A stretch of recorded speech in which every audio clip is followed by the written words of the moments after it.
Psychology of money. मैंने अपने college के साल लॉस एंजलिस के एक अच्छे होटल में सर्वेंट का काम करते हुए गुजारे थे। उसी होटल में अक्सर एक टेक एग्जीक्यूटिव गेस्ट के तौर पर आता था जो काफ़ी टैलेंटेड था। उसने 20-21 साल की एज में ही वाईफाई का एक इम्पॉर्टेंट पार्ट डिज़ाइन करके पेटेंट करवाया था। उसने कई कंपनियां शुरू की थी, फिर उन्हें बेच भी दिया था। सिंपल वर्ड्स में कहें तो वो काफ़ी सक्सेसफुल था।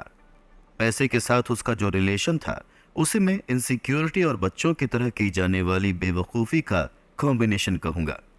वो टेक एग्जीक्यूटिव अपने साथ $100 के नोटों की मोटी गड्डी लेकर घूमता और हर किसी को दिखाता था, फिर चाहे कोई देखना चाहे या न देखना चाहे।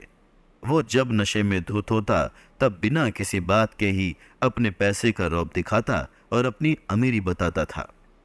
एक दिन उसने मेरे साथ काम करने वाले एक आदमी को कई $1000 दिए और कहा, गली में जो ज्वेलरी शॉप है वहां जाओ और $1000 के सोने के सिक्के लेकर आओ। वो आदमी शॉप पर गया और उसने सिक्के लाकर टेक एग्जीक्यूटिव को दे दिए। 1 घंटे बाद वो टेक एग्जीक्यूटिव और उसके दोस्त हाथ में सोने के सिक्के लिए पैसिफिक ओशन के सामने एक डॉक के चारों तरफ इकट्ठा हुए और उन्होंने सिक्कों को ओशन में फेंकना शुरू कर दिया। वो सब हाथ में लिए सिक्कों को छोटे पत्थरों की तरह उछालते, फिर पानी में फेंकते। इसके बाद वो सिर्फ एंटरटेनमेंट के लिए इस बात पर बहस करते कि किसका सिक्का सबसे दूर गया और फिर जोर से हंसते। कुछ दिनों के बाद उसने होटल के रेस्तरां में एक लैंप तोड़ दिया। मैनेजर ने उसे कहा कि यह लैंप $500 का था और उसे लैंप का पैसा देना होगा। एग्जीक्यूटिव ने मैनेजर से गुस्से में पूछा कि तुम्हें $500 चाहिए, और जेब से नोटों की एक गड्डी निकालकर मैनेजर को देते हुए बोला, ये रहे $5000, इसे पकड़ो और मेरे सामने से दफा हो जाओ। दोबारा कभी इस तरह से मेरी बेइज्जती मत करना। आप सब सोच रहे होंगे कि इस तरह का बिहेवियर कब तक चल सकता है, और इसका आंसर है ज्यादा दिन नहीं।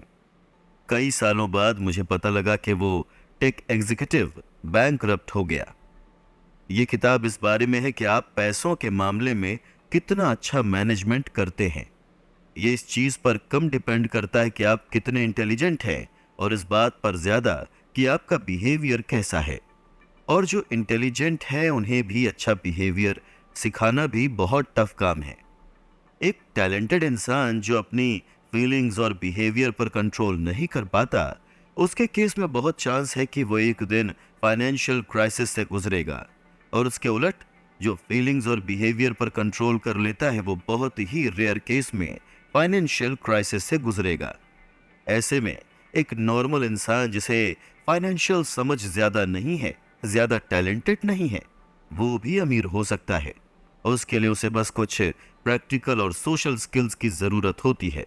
पर आप कैसे अपने पैसों को मैनेज कर सकते हैं और कैसे अमीर बन सकते हैं, इन सब सवालों के जवाब मिलेंगे आपको इस कमाल की audio book the psychology of money के आगे आने वाले एपिसोड्स में। इस किताब को लिखा है फेमस राइटर मॉर्गन हाउसल ने